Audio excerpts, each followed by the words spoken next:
मैं एक कम उम्र की लड़की थी। मेरे माँ बाप गुजर गए थे। मैं सड़क पर यूं ही भटक रही थी।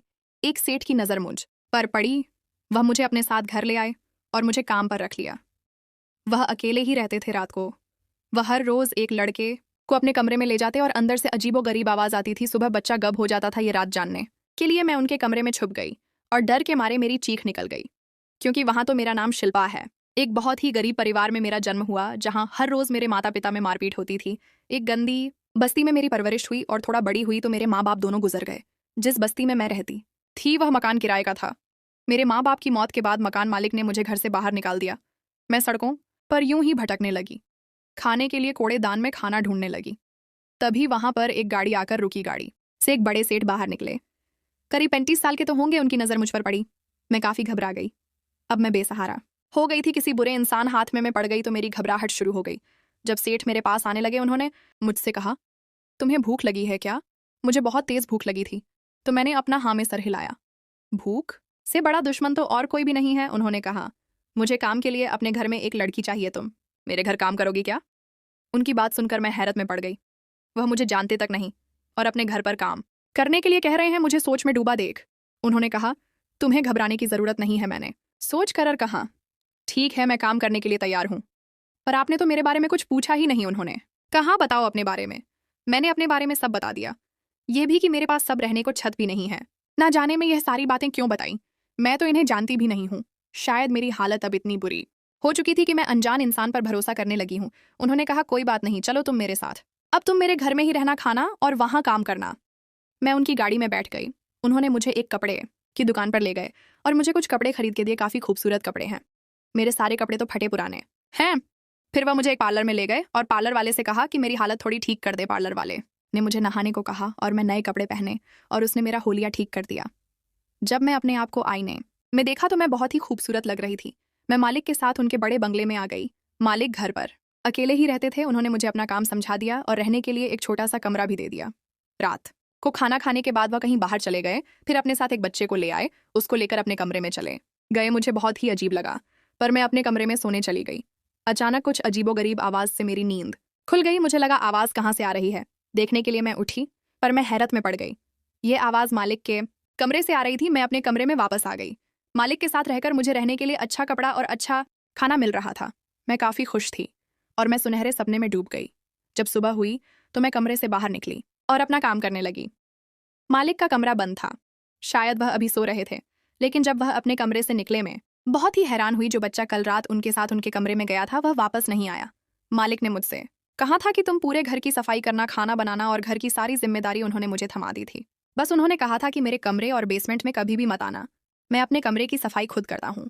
मैं सारा काम कर लिया, पर उनके कमरे की सफाई को छोड़कर बेसमेंट में तो ताला लगा रहता था। मालिक दिन में कहीं बाहर चले गए, शायद अपने काम पर गए होंगे, पर उनका कमरा लॉक किया हुआ था। जब शाम हुई तो वह वापस आ गए। जब रात का खाना तैयार हो गया तो मैंने उन्हें बुलाया। मैं उन्हें खाना परोसा तो उन्होंने मुझसे कहा, तुम बहुत बहुत ही अच्छा खाना बनाती हो। यह सुनकर मैं तो मुस्कुराने लगी। खाना खाने के बाद वह फिर से कहीं बाहर चले गए और अपने साथ किसी दूसरे बच्चे को लेकर आए और उसे लेकर अपने कमरे में चले गए। मैं सोने चली गई। लेकिन आज भी अचानक ही मेरी आंख खुल गई। मुझे वह अजीबोगरीब आवाज़ फिर से आने लगी। ना जाने क्यों आज मेरे दिल की धड़कन तेज हो गई। सुबह मैं जल्दी उठ गई और बाहर काम करने लगी। बस मुझे यह जानना था कि वह बच्चा वापस निकले या नहीं। पर मालिक के उठने के बाद अपने कमरे से अकेले ही बाहर आए। बच्चा फिर से गायब था। यह रोज बच्चे को लेकर कमरे में जाते, फिर अकेले बाहर क्यों आते? बच्चा कहाँ जाता है? कहीं मेरे मालिक कोई गलत काम तो नहीं करते हैं? मुझे मन किया मैं उनसे जाकर पूछूं, पर डर के मारे में चुप रही। मुझे नई नई नौकरी मिली है, अगर उन्होंने मुझे बाहर निकाल दिया तो मेरा क्या होगा? लेकिन फिर मुझे ख्याल आया कि मैं इस घर में उनके साथ अकेली रहती हूँ, अगर मेरे साथ कुछ हो गया तो। पर मैंने एक बात गौर किया था कि मालिक कभी भी बुरी नज़र से मेरी तरफ नहीं देखा। अपने साथ हमेशा लड़कों को ही लेकर आते। यह रोज रोज चलने लगा। रोज कोई ना कोई लड़का उनके साथ कमरे में जाता, उनके कमरे से आवाज़ आती और लड़का गायब हो जाता है। मैं इस बात से अंदर ही अंदर बहुत परेशान रहने लगी। लेकिन मैं अभी छोटी लड़की हूँ, मैं करूँ भी तो क्या करूँ? मैं उनके साथ अपने आप को बहुत ही सुरक्षित महसूस करने लगी थी। वह मुझे अक्सर ही बाहर ले जाया करते थे और बाहर से अच्छा खाना खिलाया करते थे, कपड़े भी खरीद कर दिया करते थे। एक दिन तो उन्होंने मुझे एक मोबाइल दिला दिया। उन्होंने कहा, जब मैं बाहर जाता हूँ तो बहुत दिक्कत होती है, तुम्हें कुछ बताना रहता है तो बता नहीं पाता हूँ। ये मेरी ज़िंदगी का पहला मोबाइल है। लेकिन हर रोज़ में इस तरह से बच्चे को गब हो जाते देखे थे और आवाज़ भी पता नहीं किस चीज़ की आती थी। अब मेरा शक इतना ज्यादा बढ़ चुका था कि मुझे लगा अब चुप रहना गुनाह का साथ देना होगा। मैंने मन ही मन में मान लिया था कि बच्चों के साथ जरूर कुछ ना कुछ करते हैं, या तो उनके साथ कोई गलत काम करके उन्हें खत्म कर देते हैं, क्योंकि बच्चे ऐसे हवा में तो गब नहीं हो सकते ना। अगर ऐसा ही चलता रहा तो शहर के सारे लड़के खत्म हो जाएंगे। अब मैंने सोच लिया था कि मैं ये राज का पता लगा कर रहूंगी। अब जैसे ही मुझे कुछ सुराग मिलेगा तो मैं पुलिस को बता दूंगी। अब तक लालच में पड़कर मैं चुपचाप ये सब कुछ देख रही थी, क्योंकि मालिक ने मुझे बहुत ही ऐशो आराम के साथ रखा था। मैंने धीरे धीरे मालिक का विश्वास जीत लिया और एक दिन मैंने उनसे कहा, मालिक आप अपने कमरे की सफाई खुद क्यों करते हैं?